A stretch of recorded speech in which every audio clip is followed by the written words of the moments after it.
চোখ বন্ধ করে ফিরে যান ১৯৯৯ থেকে ২০০৪ সালের সেই সময়টায়, যখন বাংলাদেশের নাগরিকদের হাতে শোভা পেত একটি ভিন্ন রঙের রহস্যময় পাসপোর্ট। না, এটি সাধারণ সবুজ পাসপোর্ট ছিল না, আবার ডিপ্লোম্যাটিক লালও ছিল না।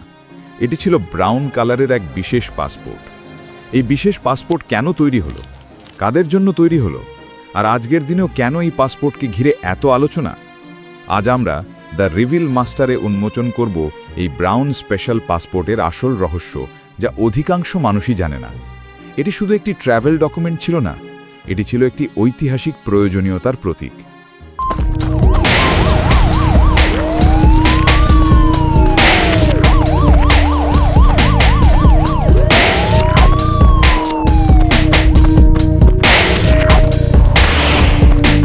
১৯৯৯ থেকে ২০০৪ সাল, এই সময়টা বাংলাদেশের জন্য ছিল এক পরিবর্তনের যুগ। তখনও দেশে মেশিন রিডেবল পাসপোর্ট বা বায়োমেট্রিক পাসপোর্ট চালু হয়নি। আমাদের পাসপোর্ট ব্যবস্থা তখন চলত হাতে লেখা বা কম্পিউটার এন্ট্রি ভিত্তিক প্রথাগত পদ্ধতিতে।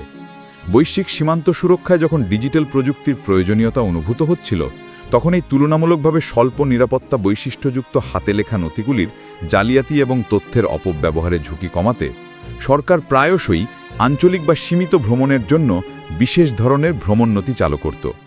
আর এই প্রেক্ষাপটেই জন্ম নেয় সেই ব্রাউন কালারের বিশেষ পাসপোর্ট। কেন এটি বিশেষ ছিল? এই বিশেষ পাসপোর্টের পরিচয় শুধুমাত্র তার রঙে সীমাবদ্ধ ছিল না। দাপ্তরিকভাবে এটি ছিল একটি সুপ্রতিষ্ঠিত শ্রেণীর নথি, যার মূল আইনগত ভিত্তি ছিল ১৯২০ সালের পাসপোর্ট আইন, ১৯৭৩ সালের বাংলাদেশ পাসপোর্ট আদেশ এবং ১৯৭৪ সালের পাসপোর্ট বিধিমালা। এই আইনগুলি সরকারকে আঞ্চলিক বা বিশেষ প্রয়োজন মেটাতে বিশেষায়িত পাসপোর্ট তৈরি ও প্রদানের ক্ষমতা দিত। কিন্তু এর আসল রহস্যটি হল, কানাডায় অবস্থিত বাংলাদেশ হাই কমিশনের একটি পুরনো তথ্যসূত্র বিশ্লেষণ করে জানা যায়, এই নথিটি ছিল একটি special passport use to travel to India only, বা শুধুমাত্র ভারতে ভ্রমণের জন্য একটি বিশেষ পাসপোর্ট।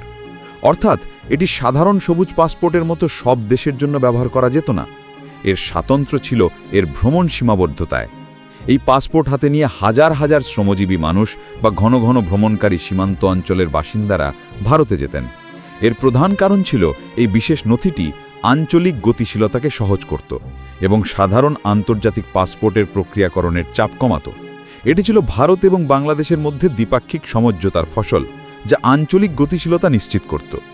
ঐতিহ্যগতভাবে বাংলাদেশের পাসপোর্ট অধিদপ্তর ৩টি প্রধান রং ব্যবহার করত: সবুজ অর্থাৎ সাধারণ, নীল অর্থাৎ অফিসিয়াল, লাল অর্থাৎ কূটনৈতিক।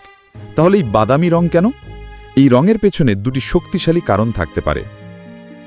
এই পাসপোর্ট যেন সাধারণ সবুজ বা নীল পাসপোর্ট থেকে প্রথম দেখাতেই আলাদা করা যায় তা নিশ্চিত করতেই এই ভিন্ন রং ব্যবহার করা হয়েছিল। এটি সীমান্ত কর্তৃপক্ষকে নথির ভ্রমণ সীমাবদ্ধতা অর্থাৎ ভারতে দ্রুত শনাক্ত করতে সাহায্য করত। ২. এই সীমিত ব্যবহারের পাসপোর্টগুলি হয়তো সাধারণ প্রিমিয়াম পাসপোর্টের মতো একই ল্যামিনেটেড কভারের স্তরে তৈরি হতো না। এটি অপেক্ষাকৃত কম দামি বা ভিন্ন ধরনের বাঁধাই উপকরণ, যেমন বাদামি কার্ডবোর্ড বা গাঢ় খয়েরি কাগজ ব্যবহার করে তৈরি হতে পারত। সময়ের সাথে সাথে এই রংটি ম্যাট বা বাদামি রূপ নিত, যা এই নথির সীমিত ব্যবহার এবং আঞ্চলিক প্রকৃতিকে প্রতীকীভাবে ফুটিয়ে তুলত।